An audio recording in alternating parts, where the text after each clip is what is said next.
सहना भवतु सहनौ भुनक्तु सह वीर्यं करवावहै तेजस्विनावधीतमस्तु मा विद्विषावहै। ओम शांति शांति शांति।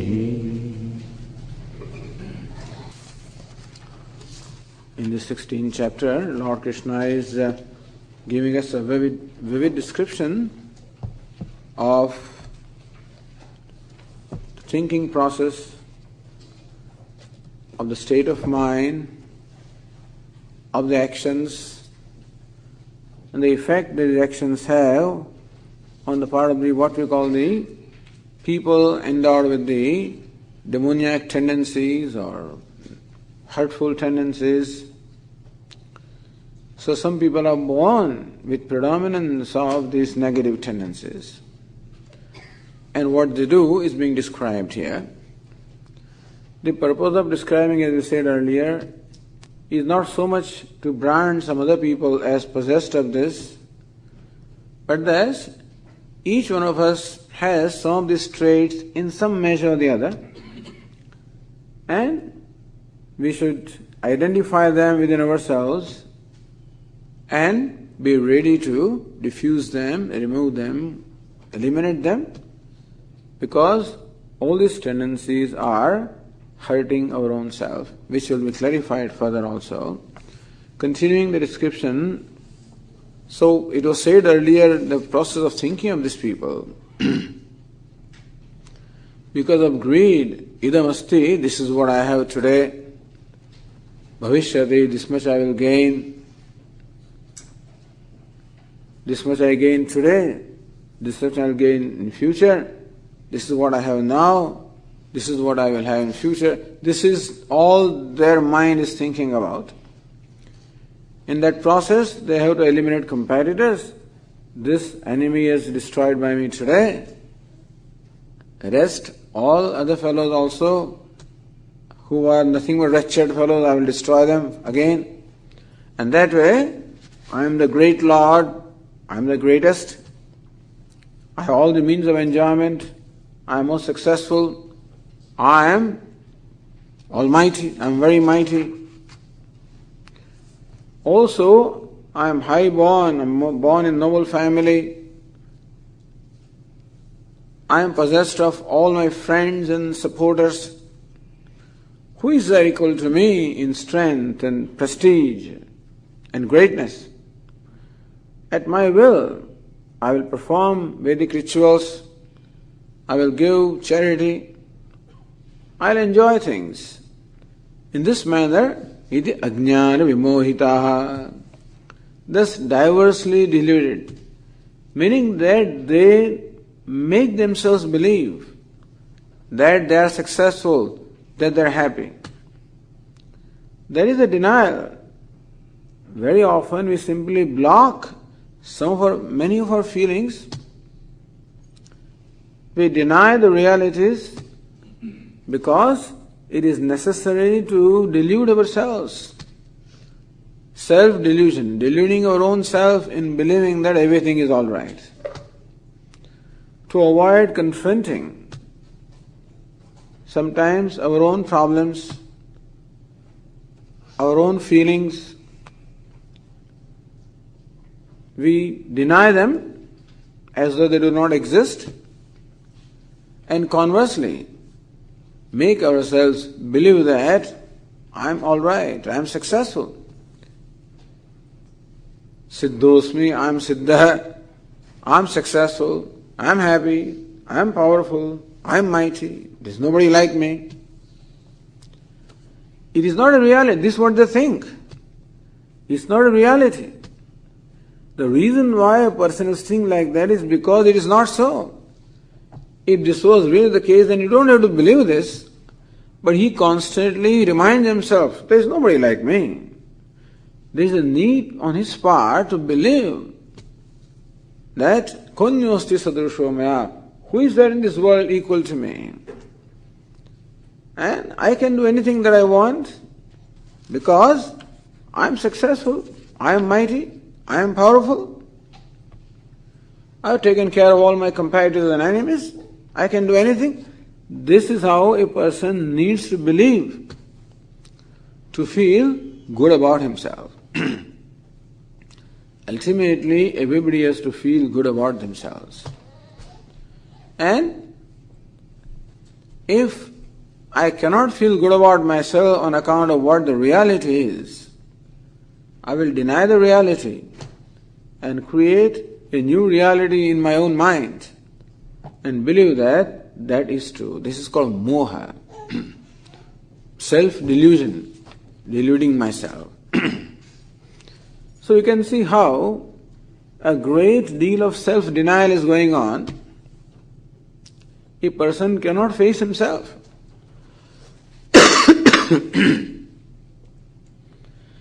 When constantly I am violating the values,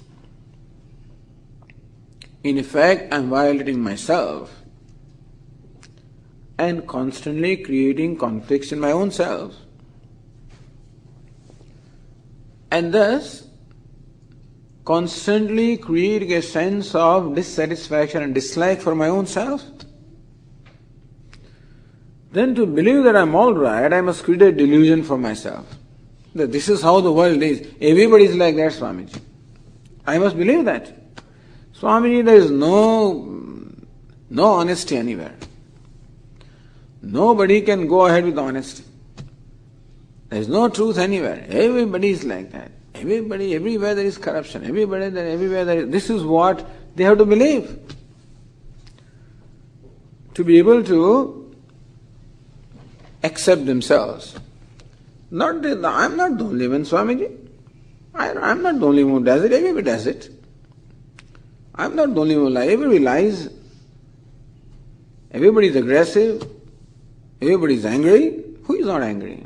Who is not greedy? Who is not that? And this is how I make believe that I am all right. That there is nobody, I am no different from others. I am no worse than others. In fact, I am better than others. When I make myself believe that, there is no scope of correction, understand? The scope of improvement or correction is there only if I accept the realities. If there is some honesty about myself, only honest people can grow. Person can grow, otherwise a dishonest person cannot grow. And dishonesty begins with my own self. I am not honest to myself. And because I do not accept the reality about myself, and I delude myself, I cheat myself by believing that I am all right, no problem. So this person comes and, Swami, how are you? Everything, Swami, no problem. Swami, that's a problem. No problem is a problem. There's no problem means there's definitely some denial going on there, because unwillingness to accept that something needs to be done. Unwillingness to accept that I also need to change. Unwillingness to accept. And so Lord Krishna continues the description further in the 16th verse. Aneka chitta vibhrantaha mohajala samavrutaha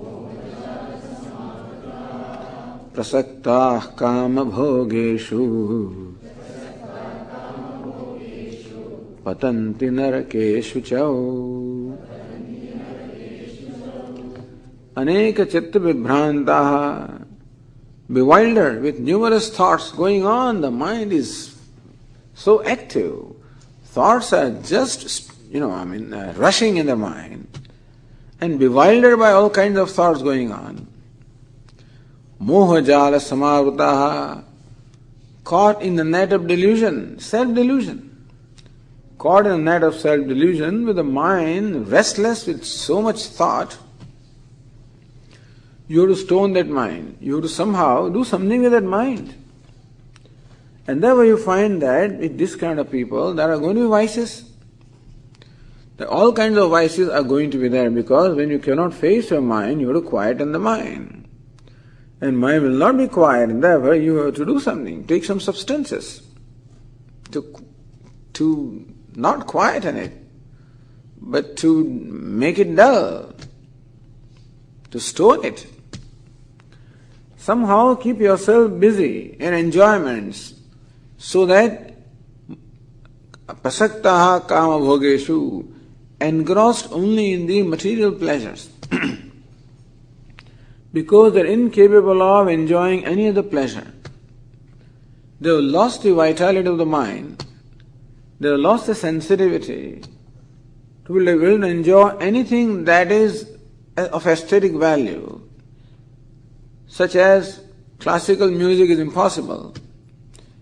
Nature, nothing they can enjoy, because enjoying those things which God has provided requires a certain equanimity of mind, some tranquility of mind is required to enjoy those things. That's not there. Only thing they can enjoy is which does not require any tranquility, any sophistication, because the mind has become so gross that only gross things they can enjoy, and they were prasaktaha kama bhogeshu, engrossed only in the enjoyment of material pleasures. That is again a way of further deluding one's own self, keeping the mind busy with something or the other so that one does not have to face the mind. That's how so many holics are there. Alcoholic is one kind of a thing, workaholic is another kind, some kind of holic. Just keep yourself busy so that you do not have to face yourself. That's all. If there is some work, fine, become workaholic or alcoholic or there are all kinds of support groups are there. Alcoholic Anonymous, Overspenders Anonymous, Overweight Anonymous, I don't know, things of that sort. All kinds of anonymous is there. Because Swamiji, I'm eating my nervousness. People, they keep shopping. What else will you do? There's nothing that you can enjoy. The mind is just not available to do anything that is worthwhile. So, this kind of superfluous activities just keep themselves busy and get a false satisfaction. How much I have, stuff the place with all kinds of things. Whether you load your credit card, whether it is done with credit or debit or debt, I don't know, whatever. Meaning that people have no control over themselves, simply driven by their passions, one way or the other. Prasaktaha kama bhogeshu, driven by different kinds of passions, only engrossed in fulfilling their urges and impulses. Patanti narakeshu chau. Now Lord Krishna tells us about the law of karma. How one is accountable for what one does. And when we violate, we get violated also. They fall into foul hell. Naraka means hell. That concept is there, I guess, in all cultures. Swarga and Naraka. Heaven and hell. So these concepts are there in Vedas also, in the Vedic culture, very much there. And there are descriptions of different kinds of hells, by the way. And you must listen to Garuda Purana, some of these Puranas, and you will know what sort of hells there are and what can happen to a person after death. That is what they sometimes, after the death of a person, they call a Brahmin and make him read Garuda Purana for 7 days. And people who are alive, they listen to them. And they are so scared. Because of what all you have to go through, that Purana describes what all happens to you when you go to hell. I think every hell is described in the same way. Everybody describes it, whether it is Christianity or Islam, or everybody will describe hell in that way. The only difference here is there is no eternal hell and no eternal heaven. Hell also is the result of the karma, and heaven also is the result of a karma. A predominance of virtuous actions brings the pleasures of heaven, And a predominance of vicious actions brings what we call the experience of hell. Swami, do you believe in heaven and hell? Are there such places really? I don't know. Since the Puranas describe, I guess they must be. But it is not important whether such places are there or not. All that is meant is law of cause and effect. As you sow, so you reap. The good begets good, and evil begets evil. Meaning that if I live a life of virtue and follow the order, follow the moral code of conduct and other, then it is conducive to my own self, my own growth, the purity of my mind, and that will bring about happiness. Inasmuch as happiness is purely a result of the state of mind. More my mind is pure, happier I am, without I have any means of happiness or not. People are so much concerned about accumulating the means of happiness that they do not pay attention to another important fact, that not only we need the means of happiness, we also need the capacity to enjoy happiness. It is not enough that I have food. I need the capacity to enjoy that food. All peanuts are there in front of me, but I have no teeth. What am I going to do with that?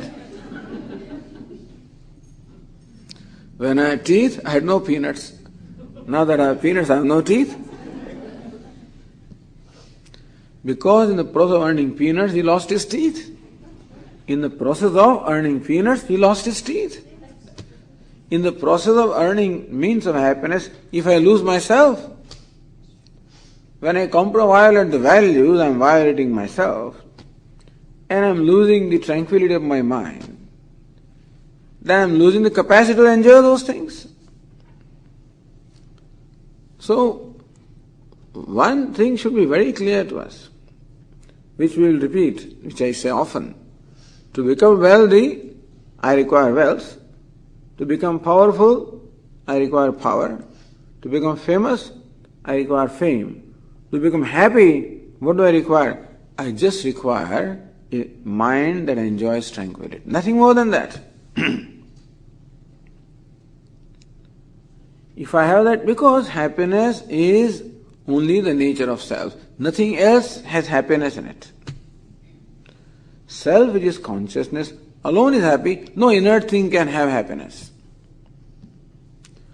And happiness, which is myself, becomes evident to me the extent to which my mind enjoys purity. Like a clear pool of water. Clearer it is, more clearly we can see the bottom, and so clear that my mind is, more evident becomes the happiness which is my own nature. So for being happy, all I require is a mind enjoying clarity. For being unhappy, all I require is my mind which is impure. I don't need the world to be unhappy also, remember. To be happy also I don't need anybody other than myself. To be unhappy also I do not need anybody other than myself. I'm enough. The whole world can try to make me happy, but I'm enough to make myself miserable. And the whole world can try to make me miserable. I'm enough to remain happy. Understand this. Because happiness is a function directly proportional to the purity and clarity of the mind. Unhappiness, on the other hand, is a function of the impurity of the mind. What is impurity? These demoniac tendencies. What is purity? The divine tendencies. So, what is important in our life is to really accumulate the inner wealth, the divine wealth. Our priority should be in accumulation of the inner wealth. That's the whole lesson you have to learn from this description.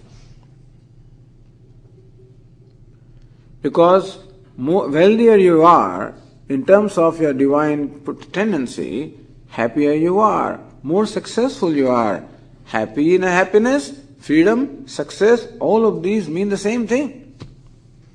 And that is directly proportional to the divine tendencies, the inner wealth which you have accumulated. Unhappiness, on the other hand, is directly proportional to the preponderance of the demoniac tendencies. And therefore, whether there is heaven or not, or hell or not, it doesn't matter. What matters is that we are accountable for what we do. And if we thus live a life of virtue, it has got to bring you happiness, whether in some realm or here. Some people say heaven and hell are all here. What do you want to believe? All that is important to know is that there is a law. There is a fairness. The judgment is not going to after 1,000,000 years when somebody will come and then judge right here. Meaning that you do something good, immediately you get the effect. You may get it in future also, but the effect, the result of doing something good is immediate. When you even go out of your way to help somebody, that is immediately a sense of inner satisfaction. Satisfaction of having done something good.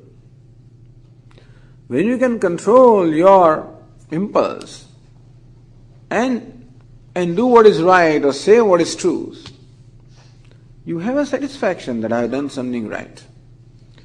Therefore, the result of following the values of virtue, number one, is immediate satisfaction. At the same time, it accumulates for you what we call punya or the virtue in present as well as in future. On the other hand, whenever I violate a value, right away I feel bad, I know that I have done something wrong and therefore there is unhappiness. And in future also, another problem is that. And the problem or solution, whatever you call it. But when we deliberately do good, it creates also a tendency to do good again. On the other hand, when I deliberately violate a value, it creates a tendency to violate. Therefore, when we do something repeatedly, the tendency also becomes stronger. And that is why repeatedly and deliberately when we do good, it creates the tendency to do good. Here on the other hand, those people who have constantly violated the values, violated themselves, and thus accumulated a lot of papa or the vicious result, patanti narakeshu, they fall into unholy or impure hell. Whether hell is a place or not, it means misery. Meaning that they are inviting for themselves nothing but misery or suffering in the mind. Thus, I am in fact creating my own destiny. It's up to me to create a destiny in terms of happiness for me or misery for me. These people, by conducting themselves in a manner described so far, have created hell for their own self, whether hell is a place or whether it's a state of mind, but that the suffering is what is created. There is a further description of these people. Atmasambhavita stabdhaha dhanamanamadhanvitaha yajante nama yajnaiste dambhena vidhipurvakam. Somebody said, Swamiji, but these people are found to perform great things, They perform all kinds of rituals and big things they do. Wouldn't they then go to heaven? So just because a person performs ritual externally doesn't mean that it is necessarily a virtuous action. Atmasambhavitaha, self-conceited, meaning that they think that I am endowed with all virtues. That's what he thinks. Atmasambhavitaha. He thinks that he is the most virtuous person. Not other people think. He thinks. Atmasambhavitaha. Stabdaha. Very haughty. Meaning that people who never bend down to anybody. Dhanaman vadanvitaha, filled with pride and intoxication of wealth. So wealth and all this and power makes a person intoxicated, meaning that he cannot see the reality as it is. Yajante nama yajnaiste. In case these people perform charitable actions, they perform religious actions, they perform rituals, if they are found to perform that, nama yajnaiste, it is merely in name. Because basically they don't have Shraddha, they don't believe in God, they don't believe in anything like that. They just do it to feel, to just make a show that I am a good person, I am a virtuous person. That's all. So his satisfaction comes by declaring his virtue rather than being a virtuous person. And so he's happy. He makes a big show. Yajante nama yajnaiste. Nama yajna means that yajna or ritual which is only in name, not in substance. Dambhena, that is only meant to declare his great religiosity. Avidipurvakam, and there also they do not bother about the stipulations. Okay, Panditji finished it in 45 minutes. They give a, they invite Pandits, all right, and make a big thing about it. But they are not interested. They want to finish it off. Half an hour, 45 minutes. Wedding ceremony also. The Panditji told 45 minutes is all you have for wedding, which is going to last for the whole life. And then they want 3 hours for their parting. Afterwards, it's not that people go home, they don't have time. They stay. Then all kinds of sessions are going on. That includes drinking and dancing. All things goes on till midnight. So they have hours together for that. But when it comes ritual, 45 minutes, 30 minutes. No time. So avidhi purvakam, they don't care for any stipulation. They don't have any shraddha. And so it is not out of shraddha or the faith that they are doing it, not out of devotion that they are doing it, simply to make a show, that's all. And therefore they are not interested. He won't be even around sometimes, People organize big things, he is busy with something else. The Pandits are doing it, and nobody is interested anyway. Usually in India, they do all kinds of rituals, nobody is interested. People are all invited, they just come for a feast, that's all it is. Generally speaking, they all show up a little before the feast time, before Arati, for knowing that after Arati there is going to be a feast, that's all. In the temples also, there are big crowds, but 12:30 is the lunch time, but 12:15 the whole temple is full. At 10 o'clock when the ritual begins, there are 5 people. Mostly the president is there and trustee is there and somebody who sponsored the ritual. 5 people are there. They start. Slowly then they add up one by one. And by about 12 o'clock then there is crowd. By 12:15 the whole place is full when Aarti is there. After that, it's all a business of socialization. Swami, we want to build a temple for our children as though they don't need anything. These temples are all built for their children. We are all liberated. We don't need anything. It's amazing. The ignorance that the Hindus have about the religion is abominable. There is nobody in the world who is as ignorant about the religion, about the tradition as Hindus are. And most misunderstanding, most critical, without any knowledge. Everybody is very clever and smart in criticizing. With no knowledge, no investigation, never look into anything, whether, what I am talking about has any basis or not, what I am criticizing is valid or nothing. That's all. And happy. This is Swami, our religion is like that. So we need not follow it. We need not do it because it's not worth it. This is how the so-called Hindus are, But anyway, and so in the temple, they just come when there is time for lunch. And if there is no food, nobody shows up also. Which function will be successful? When there is rites that, in a flyer you must declare that dinner follows, lunch follows, snack follows, this follows, and you must write it in bold. Then it will draw attention of people, then they'll come. And then you can have satisfaction of counting heads, that yes, we had so many people who came and went and so forth.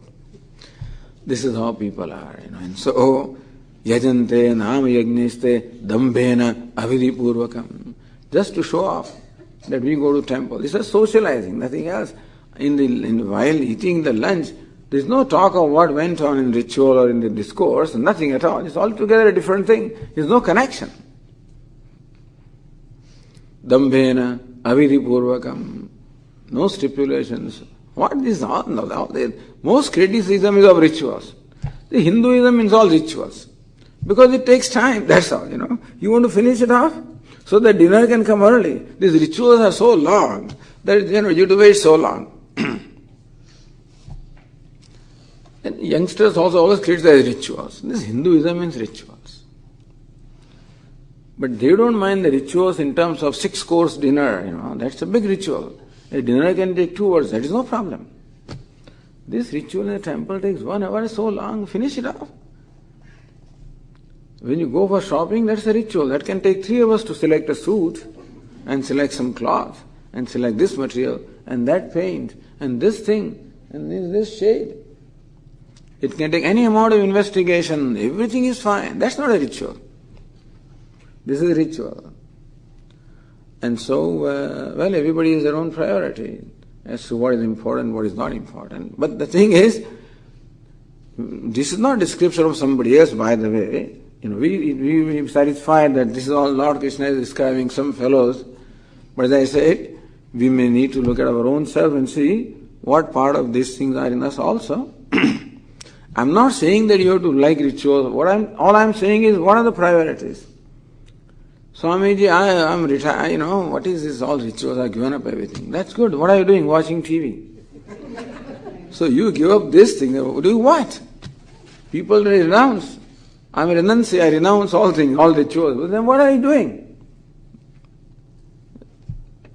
Watching movies and stuff like that. So it is not a matter of what you give up, it's also important as to what you take up,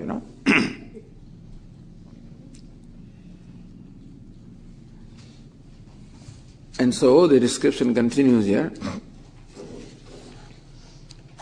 Ahankaram balam darpam kamam krodham cha samshritaha mamatma paradeheshu pradvishantobhyasuyakaha.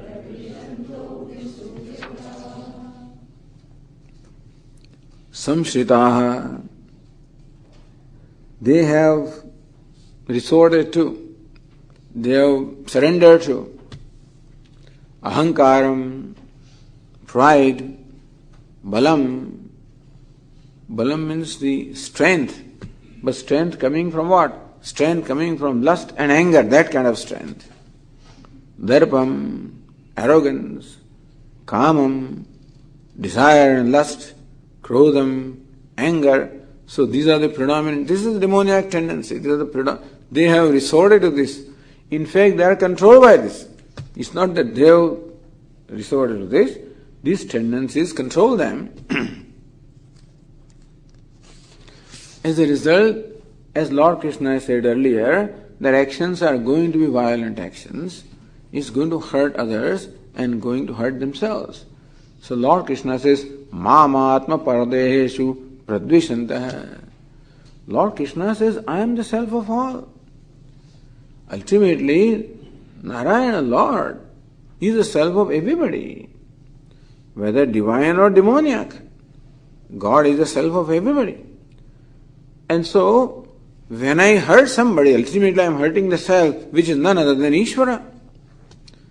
So, Mam pradvishantaha. They are always inimical to me. Despise me, Lord Krishna says. They despise me, that is Ishvara. Despise dharma. They despise everything that brings about a restriction, that's all. Basic problem is what? That any restriction you place, there is always a reaction. And dharma always places restriction. Dharma means doing what is right. So to do what is right is not always what I like. What I like and what is right are very often not the same. Therefore, for doing what is right, I must subdue my impulse of what I like. And that is the problem.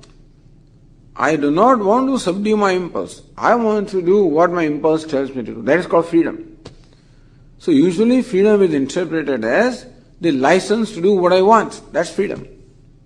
And I do not want any kind of restriction in that. So dharma or values always bring restriction. Swamiji, from now on, no sugar for you, no sweet for you. Now that's a restriction. My impulse is to put a gulab jamun in my mouth right away. That's the impulse. And now this doctor tells me, forget it. I don't believe in this medicine. That's it, I'll delude myself somehow. How can I justify eating that stuff? I must deny. No, I have no problem. Either that. Or I'll take a walk and digest it somehow.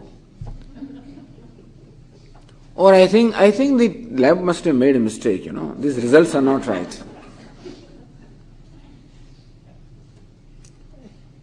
You have to see on the dining tables, when the wife says to us, well, no, not for you. So you have to see that anger, because he wants to eat and she says, no rice. That's, poor fellow, he's so helpless. You see on the dining table sometimes when Swami also is sitting there and food is being served, and this poor husband, he wants a sweet, she will not give him. He wants rice, there's no rice for you. No white rice, if you want to take this brown rice. And not this, not that. You see the helplessness? Then anger inside also, which will come out in some other way, So everybody looks for their own opportunity to control others. Here, she has an opportunity, she controls. He'll find his opportunity to whatever. That's all going on. But doing what is right requires to subdue my impulse of what I like more often than not. More often than not, what is right is not what I like. As a Swamiji, what you like is no good for you. That's a general rule. You like pizza, no good for you. Swami, look at the cholesterol level. Pizza, no good for you. This is no good. Nothing is good for me. Only khakra you can eat, chapati without ghee, that's all you can eat, and only boiled vegetables. That is good for me, which I absolutely dislike.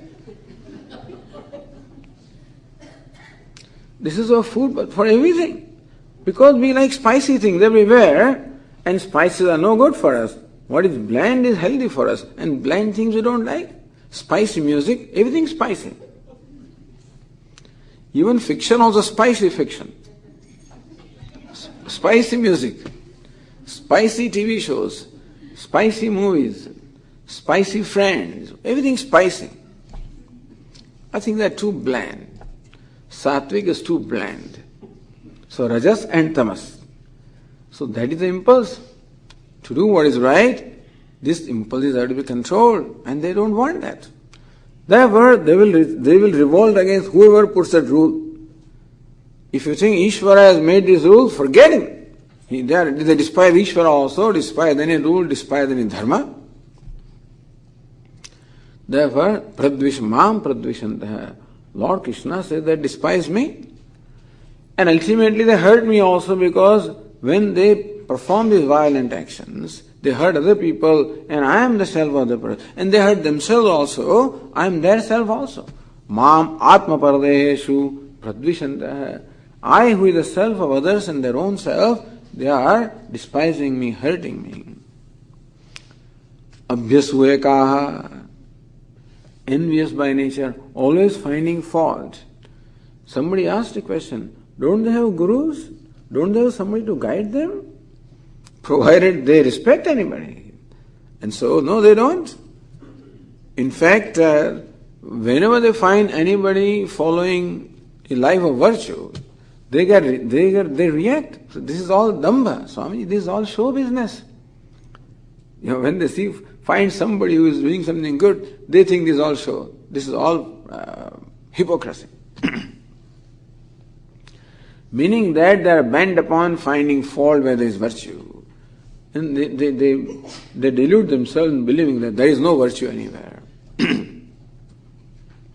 So this is the worst of the demoniac people. None of us is like this anyway. But then, these kind of demons were there even in time of Lord Krishna. They were always there. Like Hiranyakashipu. Last night, Hiranyaksha. You heard those names? Children were reciting, Hiranyaksha, poor fellow doesn't know it's a big name, to tell the child, So this verse, what is Nrsimha? That is also difficult, Half man, half lion. What did he do? And Hiranyakashipu did something. Poor, what did he do? Hiranyaksha, difficult names. But all this, they stand. If you look at their description, this is exactly what you will find. Whether it's Ravana, Kumbhakarna, Hiranyakashipu, Hiranyaksha, Kamsa, whatever. Even in those times also, the demons were always there. And they are there at all the times. But we need not derive satisfaction that this is description of those fellows only. As I said, some of it applies to us also. It is meant for us to look at our own self and see whether we can bring about corrections to help ourselves. But the law of karma catches up with everybody. Because it is not one lifetime, it's a continuity of life. Otherwise, if this is the only lifetime, bhasmi bhuta sadhyasya punaragamanam kuta. Those fellows says, once the body is turned to ashes, who comes back? What happens? Have you seen anybody coming back from heaven? It's all humbug. Heaven is humbug, hell is humbug, all Pitraloka humbug, Punya is humbug, everything is humbug, because you don't see that. The thing is, there is Punya Papa, the virtue and vice are subtle things. There is no proof about them. All this is a belief system, really. Whether there was a previous birth and there is a next birth, is a matter of belief. It is logical, it's reasonable, but still it is a belief. That there is law of karma, that there is an order in this universe, is a matter of belief. Where is order? Where is God? If God is there, then why did he do this? Why is this fellow hungry? Why, there are millions of questions you can ask and justify. Where is God? There is no God. There is no dharma. There is no order. What previous birth? Have you seen anybody? Has anybody come and told you that I was born such and such? Where is next birth? This is it. This is all you have. So hurry up. Don't waste time. Enjoy as much as you can. Accumulate what you can in the limited time that you have. One lifespan is a miserable concept, really. If you are a good person, then of course you will use your life very well. But otherwise, most people, they think that this is all we have. Make merry. What is it? Make hay when it sun shines, or whatever, So this is how they hurry up in their life to accumulate as much as they can and enjoy as much as they can. And in that process, hurt. So what happens to them? The Lord Krishna says in 19th verse, Tanaham dvishatah kruran samsareshu naradhaman kshipamyajasrama shubhan asurishveva yonishu. This Kruran, this cruel people, Dvishatah, always sadhu dveshinaha, the people who are hostile always to good people. These people are going to be hostile to sadhus. Sadhus means any good people. They cannot stand. You see, sometimes you yourself may experience, if they come to know that you are going to Gurukulam, or studying Bhagavad Gītā or Vedanta, they just react. They cannot stand this thing. What is it? What Swami is that? Oh, I see. He must have cast some spell on you. What is he doing there? What did he teach you there? You know something? What are these Gurukulam, all this meant for? What are these Swamis doing? Other than collecting donation, what are they doing? In 5 minutes, whatever you gain in 1 week, in 5 minutes they can wipe out from your mind. They cannot tolerate anything good, because the only way to justify what they are doing or not doing is to condemn anything that is good going on anywhere. Dvishata, always angry, always resentful. Kruran, very cruel. Naradhaman, the vilest of the human beings. Lord Krishna says, what do I do? What do I do means, what does the law of karma do? Kshipami ajasram, forever. Ashubhan asuru sheva yonishu. I dispatch them repeatedly into life of transmigration, repeated birth and death into the asuri wombs, meaning that they devolve in this evolution as far as we are concerned. All this preoccupation with the evolution stuff, again, unless this business of evolution is because they only accept one birth, that's all. If you recognize that in fact there is repeated birth, and the person can evolve or devolve also depending upon how you conduct yourself. Some people like to believe that Swami, once you are born a human being, you will be born only as a human being. There is no such guarantee. As a human being, if you conduct yourself as a human being, you will be born as a human being. You conduct yourself as a god, you will be born as a god. And if you conduct yourself as a devil, you will be born as a devil also. That is why so many species are there. God has created 8.4 million species because so many kinds of actions human being is capable of performing, that He has to create so many kinds of species where we can exhaust different results of different kinds of karma that we perform. And so, asurishu eva yonishu, I throw them, meaning that the law of karma throws them into this kind of demoniac wombs or demoniac species. Then what happens to them? Asurim yonima pannaha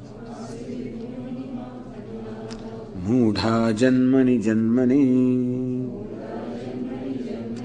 mama prapyaiva kaunteya tato yantyadhamam gatim. Having attained this kind of the asuric or demoniac species or wombs, they further devolve every birth, yanti adhamam gatim, and they gain a gati or a destination that is even lower than what they had. Meaning that the accumulation of the vices, they keeps on throwing them further and further lower into the evolution. So understand that evolution is not merely of the organism, but more important is spiritual evolution. As far as the organism is concerned, it all takes place by natural selection, okay? The body may grow by natural selection, but the spirit doesn't work on natural selection. It must have right selection. So there is not only evolution of this gross body, more important is evolution of spirit and evolution of the soul, which transmigrates from one gross body to other, and depending upon how we conduct ourselves, whether we evolve or devolve, that choice we have to make. And they are these demoniac people who are controlled by those tendencies, who consistently make wrong choices, consistently hurt themselves, and that's how they devolve. How long will it take again to come up to the human birth? We do not know. In short, it is possible for the human being to hurt himself or help himself, and that's the lesson that we have to take, that if we are not careful, we can hurt ourselves. So it's a long description of these demoniac people, and so many things are described. Swamiji, how many tendencies are there, and how do we deal with so many demoniac tendencies? So in the verse 21, Lord Krishna summarized all of them into 3 tendencies. So verse 21. Trividham narakasyedam dvaram nashanam atmanah कामः क्रोधस्तथा लोभः तस्मादेतत्त्रयं त्यजेत्.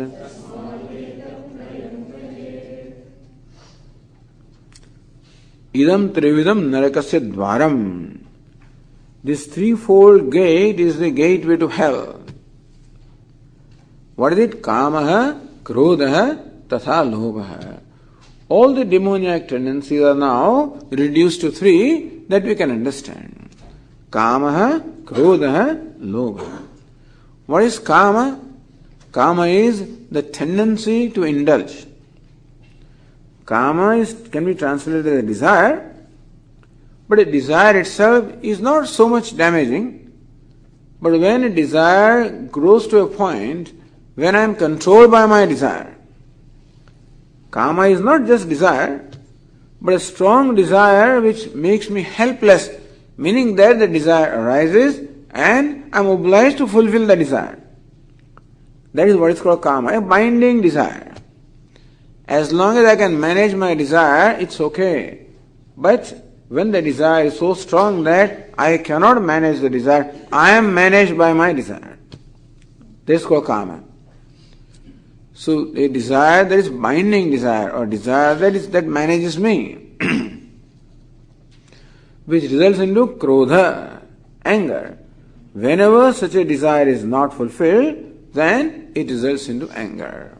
It results into frustration and anger either at someone whom I look upon as the obstacle to fulfilling my desire. If I blame somebody else for the lack of fulfillment of my desire, then I blame that person, I get angry at that person or whoever it is. Or if I blame myself for lack of fulfilling desire, I blame myself and become frustrated at myself. So anger expressed outward, or anger expressed it myself, both are anger. No, Swamiji, I do not get angry. No, you get frustrated. Sometimes, some people have a tendency to blame others. For everything that happens to them, they blame others. They get angry at others. There are some fellows who keep on blaming themselves for everything. And they blame themselves and they get frustrated and are unhappy with themselves. In any case, anger brings about unhappiness. But anger, as we said earlier, is invariably the result of Kama or a desire. Stronger the desire, stronger is the possibility of anger. No, but Swamiji, if desire gets fulfilled, then there is no anger. That is good. Then what happens? Lobha. If desire gets fulfilled, then it becomes stronger, that's all. If by fulfilling a desire, I get pleasure, then my mind wants more of it. Because what my mind wants is endless. If you ask yourself, how much pleasure do you want? How much happiness do you want? If you dwell upon that, the answer will be, I want boundless happiness. That's what we want. We want boundless happiness. We don't want any small happiness. How long do you want to be happy? All the time. If I had my way, I don't want a minute of unhappiness. All the time happiness. Where do you want to be happy? Everywhere. At all the places, at all the times, under all the conditions, I want boundless happiness. This is what we want. Now look at these poor objects of the world. They can give a little bit happiness at a time.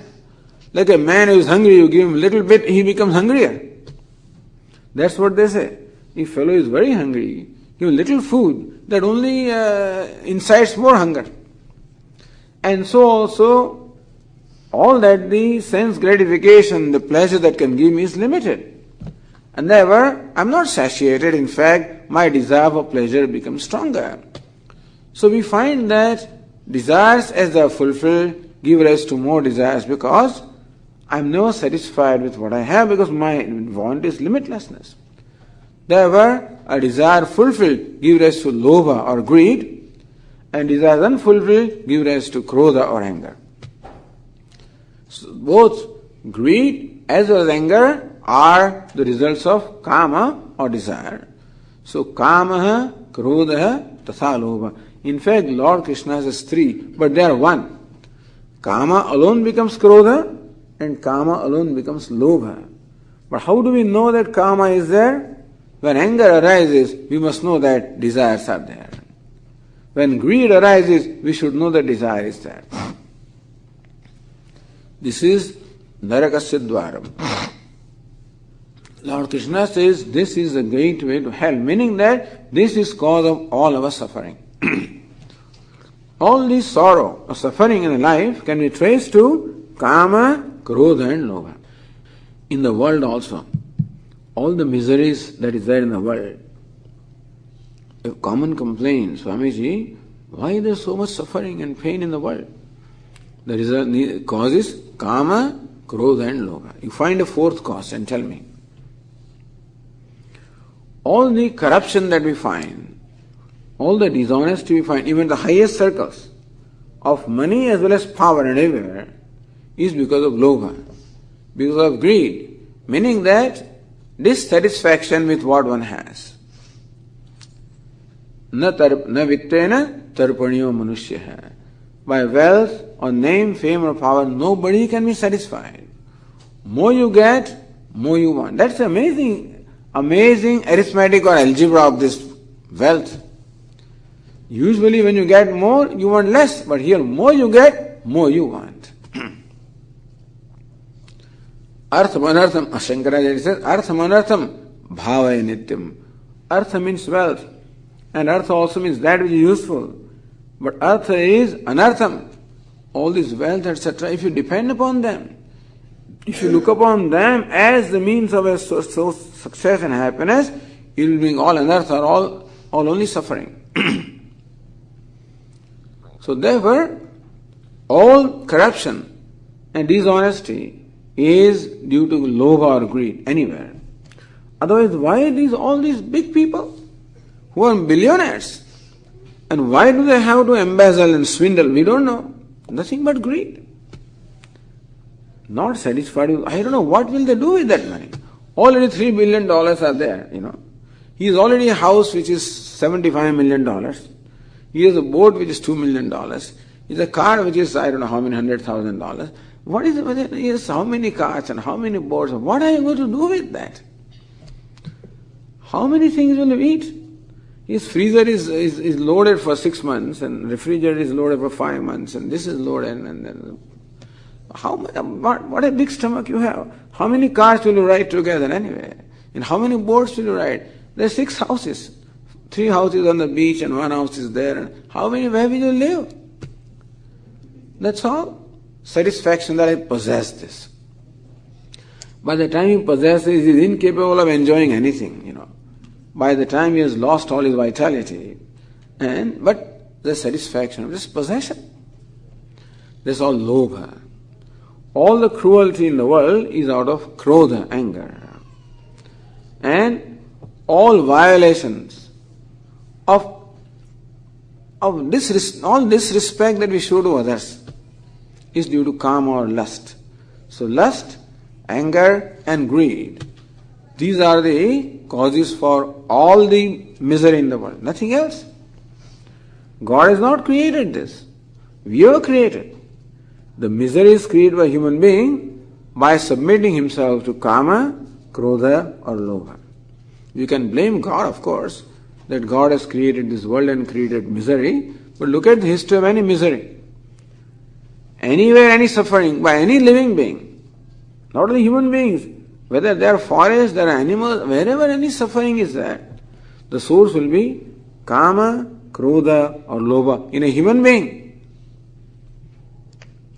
Whether every minute 1 acre of rainforest is being destroyed, or whatever, all kinds of statistics are there, nothing but greed on part of somebody.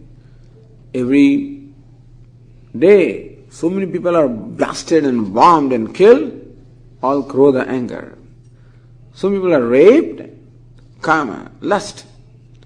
So this is all the crime that is being done anywhere can be traced to kama, krodha. That's why Lord Krishna said in the 3rd chapter, Kamesha, Krodesha, Rajoguna Samudbhava, Mahashano, Mahapapma, Vidhyena Mihavairanam.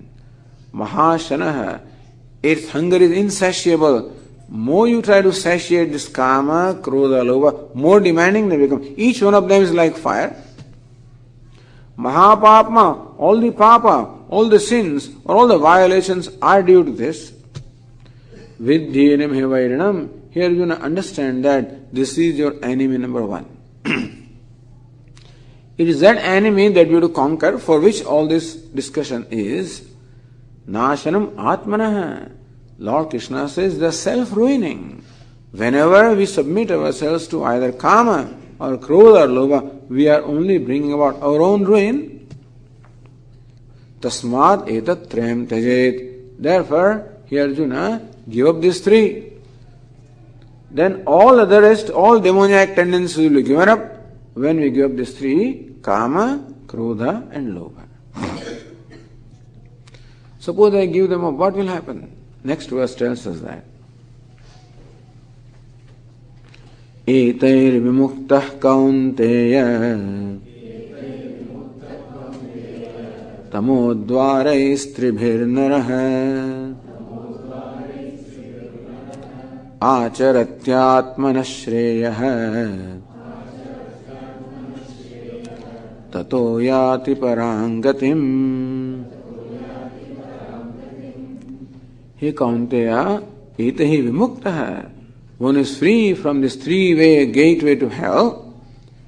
Atmanah shreya acharati. Then he strives for the good of his own self. It is these three which deny us even an attempt of our own good.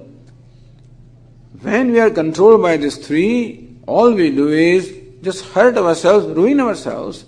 Therefore, to help ourselves, it is important that we get rid of this.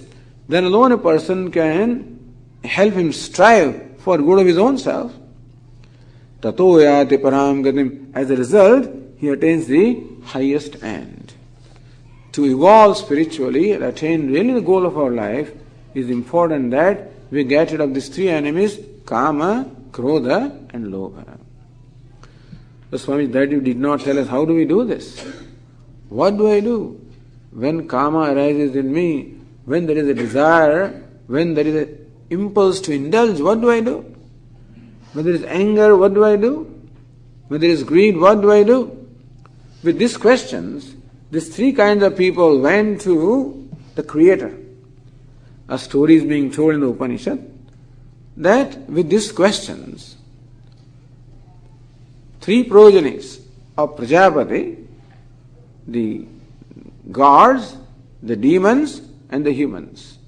Gods who live in the heavens, where they have all kinds of pleasure, all possible indulgence, that is God. The demons who live in the nether worlds, always fighting and characterized by cruelty. And humans who live on this earth, always greedy. So gods, demons, so Devata, Danava, Manava. Gods, demons and humans. These are the three children of the Creator. Once upon a time, these three sent their representatives to Prajapati. And after some time, Prajapati called them. Said, what for have you come here? Sir, please give us some instruction for our day-to-day life.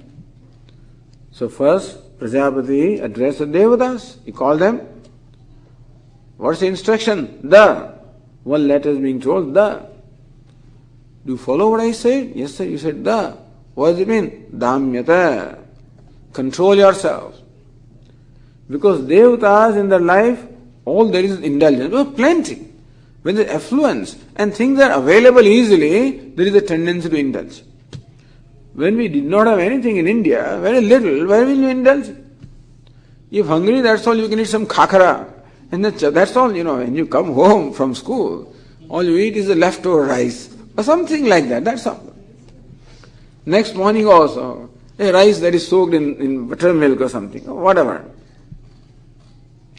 Here when you come home, you open the refrigerator, wow, so many sandwiches and so many things are there. It's for no reason that there is so much obesity. I mean, so much food is there. So many children are just, because there are vending machine, they just get this Coke and this Frito-Lay and this, and then even while talking also. You must do something. While talking, walking, something must be done. You cannot just walk. You must hear something, chew something. I don't know. There is no peace of mind. Something has to happen all the time. So while talking also, they keep, filling their mouth with Frito-Lay and then gulping it with Coke or something, and then put on the weight. Because heavens means indulgence. Therefore they were told, Dhamyata, self-control. Meaning control yourself. Make sure that you enjoy food and food does not enjoy you. Meaning that you can have the pleasures in your life, but always with self-control. There must be limit in every kind of pleasure. In television, a limit. Reading novels, limit. Eating gulab jamu, limits.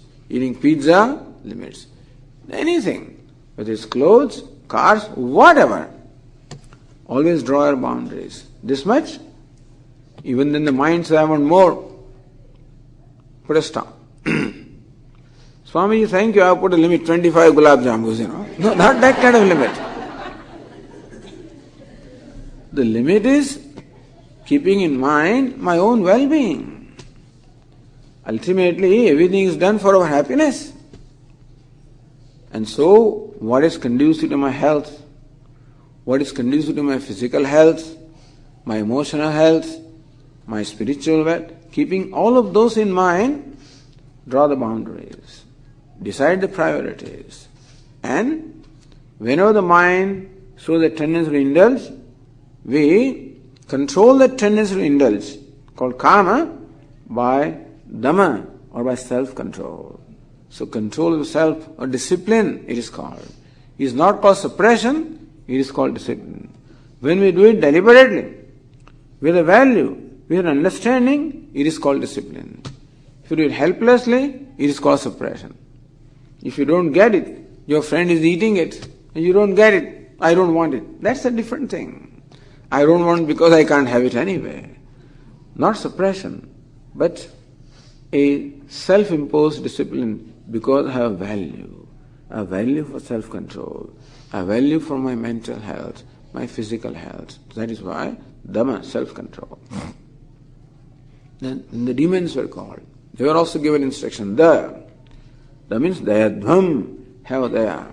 Whenever anger arises, diffuse it by daya or compassion.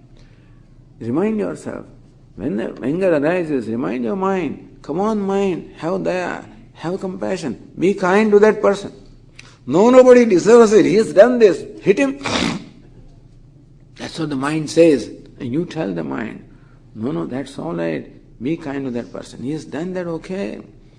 But the fellow is helpless. He has done it out of his own impulses. He cannot control what he does. Behind his aggressive and insulting behavior, he is a very helpless fellow. Be kind to him. Two-step approach. When somebody hurts you, somebody does something which is hurting to you or which makes you angry, don't retaliate right away. Step back. And instead of responding to the behavior, respond to the person behind the behavior. Behavior is hurting, but person behind behavior is hurt. You see, behind a person who is aggressive or angry or otherwise unpleasant is a person who is himself in pain or hurt or helpless. So make yourself see the helplessness of that person.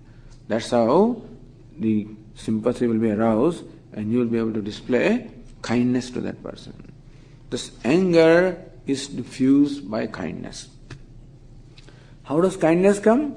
Kindness comes by making ourselves see deliberately the person behind the behavior. Then human beings were called, they also were given the same, what is it? Datta.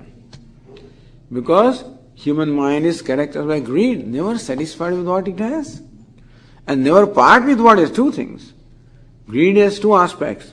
accumulating more and more because I'm not satisfied with what I have and not part with anything. I want to hold on to it because I feel very insecure. Therefore, Prajapati said, Datta, be charitable, be generous. Whenever your mind says, I want to hold on to it, give it to those who are deserving.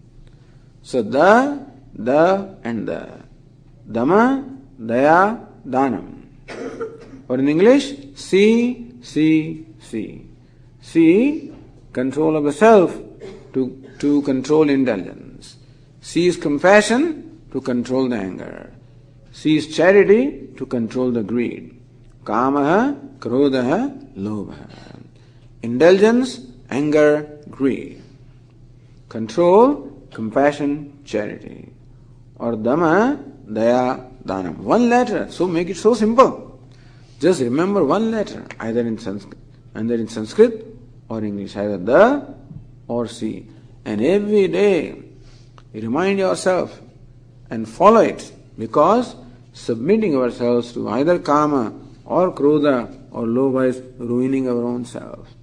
Therefore, the way to help ourselves is by deliberately having self-discipline, having kindness, and being charitable.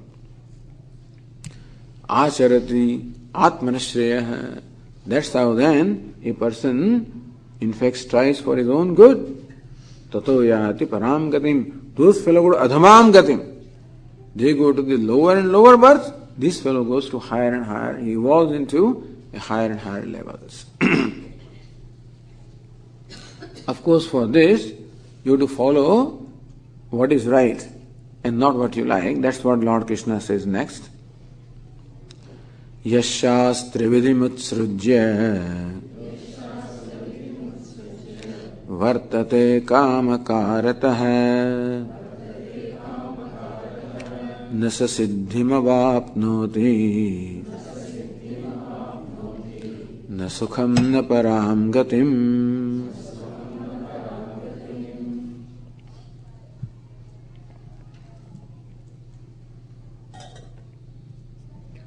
Yes, Shastra Mutsrujya. One who casting away the injunctions of scriptures. Here Lord Krishna traditionally says that what is the source of knowledge for deciding in life what is right and what is wrong? Says that do not simply follow the fancies of your mind. Ishvara has given us buddhi or intellect, and we have the free will, the freedom of choice, and therefore, in every situation, we have to make a choice. Choice can be either helping me or hurting me. In making those choices, what is important is we do what is right, which may not always be what we like. Vartate kamakaratah, the person who always does what he likes, knowing fully well that he is doing something wrong. But Shastra Mutsrujya, casting away the vidhi or the injunctions of scriptures. Scriptures means, call them scriptures, call them learned people, call them our own conscience. Casting away, and they simply follow their own impulses. Nasa siddhimavapnoti, na sukham na param gatim. He does not gain siddhi, success in this life, nor he gains happiness. So there is no maturity, no happiness, nothing for a person who simply follows the fancies, does what they like. See, understand what is today's education. It looks like today's education is do what you like. Don't listen to anybody. Do what you want. Don't get influenced by others. Don't simply follow others. Do what your mind says, that's all. Which is good. It's good to do what my mind says, provided what my mind says is right. So therefore, it is not enough that I do what my mind says, but my mind should say what is right. And for that, education is very important. We have to expose ourselves to a teaching, to know what the basic rules are. There are certain realities in life. and our life should follow those realities. And that is what Vedanta teaches us. What are the realities of life? Reality is that you are what you want to be. You already are limitless. You don't have to become limitless. You are happiness. You don't have to acquire happiness. So life need not become a process of acquiring and accumulating. Instead, life should not be a process of consumption. Life should rather become a process of contribution. This is what Vedanta teaches. If on the other hand we follow the consumption process, we are only ruining ourselves. Life should become a process of contribution. That is the flow, that's the rule in life, that is the reality of life, that everywhere there is contribution. Human being is the only fellow who consumes, whereas everything else contributes. So these basic realities are taught by the scriptures. We should learn them and accordingly set our priorities, our values, then we help ourselves.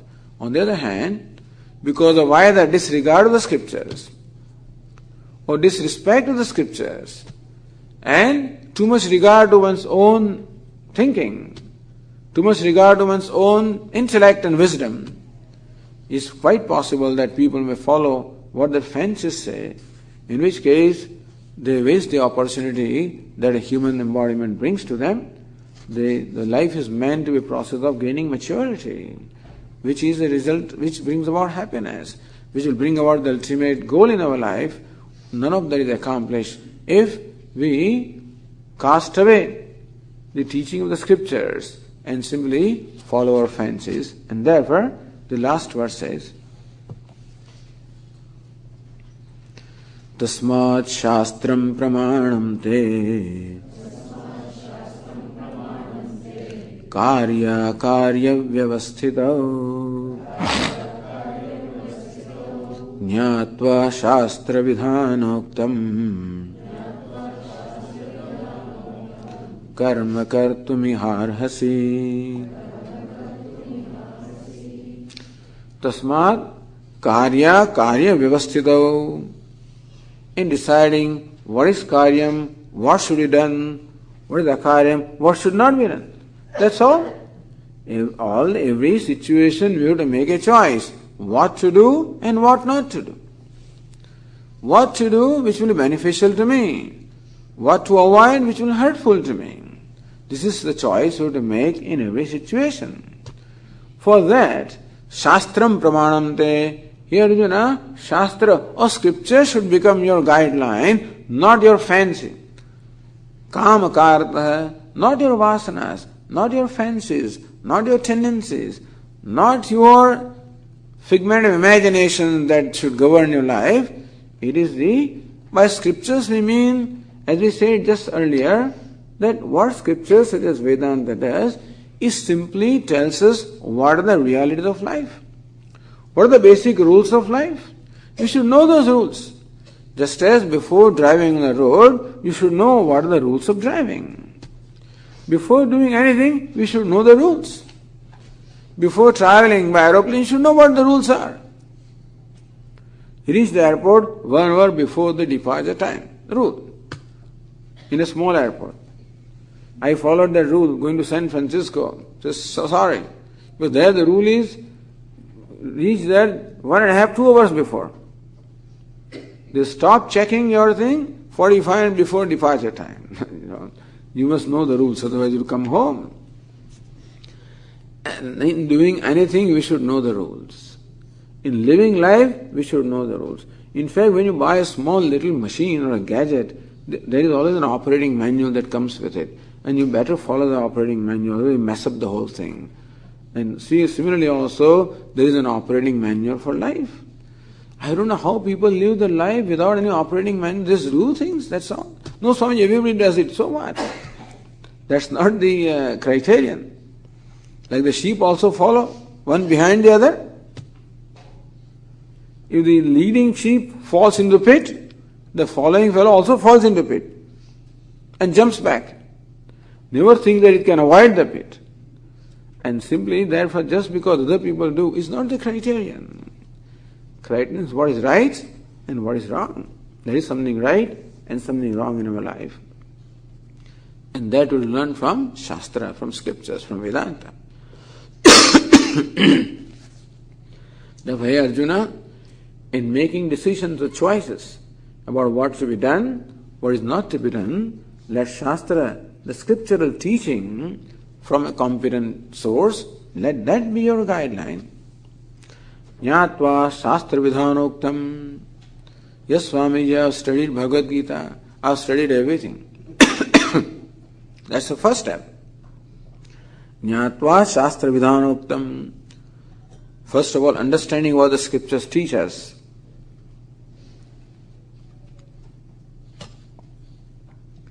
Karma kartum yaharhasi. Then you should perform those things, First we should know what is right, and then we should do what is right. Sometimes we are very clever in knowing things. But what we know should also translate itself in our life. So Lord Krishna says, Jnatva Shastra Vidhanuktam. First of all, knowing, understanding what the scriptures teach. What Bhagavad Gītā teaches. That is absolutely necessary for everybody. No, Swamiji will do it. This is too young for Bhagavad Gītā. We'll do it when we retire. That's what people in India think. People in India think that all this is meant for retired people who are good for nothing else. That's all. When you cannot do anything else, until then you live your life. When you are no good, then study Bhagavad Gītā. As though Bhagavad Gītā has nothing to do with life. But Arjuna was not a retired person. He was a very active person. Lord Krishna also was not retired. Nobody was retired. It is actually a Shastra. It is a science or it is a teaching meant for living life. Upanishads, all this is meant for living life. Not meant for retirement. You messed up the life after retirement, you won't read, you only doze off. You think that, people come here. And what can they do? What can you understand from this? And even if you understand, what will you do? After understanding, it requires inner strength to change things. God gave me serenity to accept gracefully what I cannot change. Give me strength, courage to change what I can. That change I can myself, that's all I can change. What is required to change myself? I have to bring about a transformation in myself. That requires strength. In the old age, we hardly have any control. Even in young age, we don't have much control. What to talk of old age? No control over the mind. No control over senses. What can you do? So don't wait. Don't wait for retirement and thinking that we'll do it that time. Like in India, people think that at the time of death, I will say, Narayana, Narayana, I'll go to heaven. That doesn't work. Meaning, if the whole life you say Narayana, hopefully it will occur to you at the time of death. Therefore, tasmad jnatva shastra vidhanoktam karma kartum yaharasi. Therefore, knowing what the Shastra says, then you should put that into practice, Arjuna, and that is how you help yourself. Because human being has a responsibility. Having created the human embodiment, God has done his job. Other living beings have no responsibility, but human being is given responsibility to help himself. So we have to take responsibility in our life, because unfortunately, if we do not help ourselves, we hurt ourselves. There are only two choices. That being the case, to stay away from hurting ourselves, to help ourselves, it is necessary that we must study, we must know, and we must put it into practice. That is the teaching of the 16th chapter of the Gītā. Let us read the last sentence here. Om Tat Sat Iti Śrīmad Bhagavad Gītāsu Upanishatsu Brahma Vidyāyām Yoga Shastre Shri Krishna Arjuna Samvade Daivasura Sampad Vibhaga Yogo Nama Shurashodhyaya that in this manner, Śrīmad Bhagavad Gītā, so in the Bhagavad Gīta, Brahmavid Upanishads, which are in fact nothing but Upanishad, that is the Upanishad means the Brahma Vidya or the self-knowledge. So Bhagavad Gīta, which expounds self-knowledge, Brahma Vidyayam, Yoga Shastra, that's what Upanishads do. They teach us the Brahma Vidya, the knowledge of self, and Yoga, the means of gaining that knowledge. Shri Krishna Arjuna Samvade, which is the nature of this Samvada, the dialogue between Lord Krishna and Arjuna. Devasura Sampad Vibhaga Yogo Nama Shodashodhyaya, the 16th chapter, of which the subject matter is the Deva Asura Sampad Vibhaga, a division or a separation of Devi Sampad, Asuri Sampad, the divine traits, the demoniac traits, which are the main subject of the 16th chapter. That chapter is just completed so that we can identify both kind of tendencies. We deliberately cultivate the divine and simultaneously also subdue the demoniac tendencies so that we grow in maturity and we prepare ourselves for the happiness here as well as always. Sarva dharman parityajya mamekam sharanam vraja aham tva sarva papebhyah mokshayishyami ma shuchah.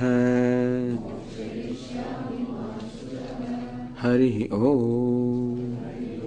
Om Purnamadah Purnamidam Purnat Purnamudachyate Purnasya Purnamadaya Purnamevavashishyate.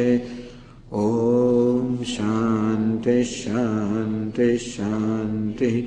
Shankaram Shankaracharyam Keshavam Badarayanam Sutra Bhashya Krutau Vande Bhagavantau Punah Punah. Ishvaro Gururatmeti Murti Bheda Vibhagine Vyomavad Vyapta Dehaya Dakshinamurtaye Namaha. Om Shanti Shanti Shanti. Hari Om. Shri Gurubhyo Namaha. Hari Om.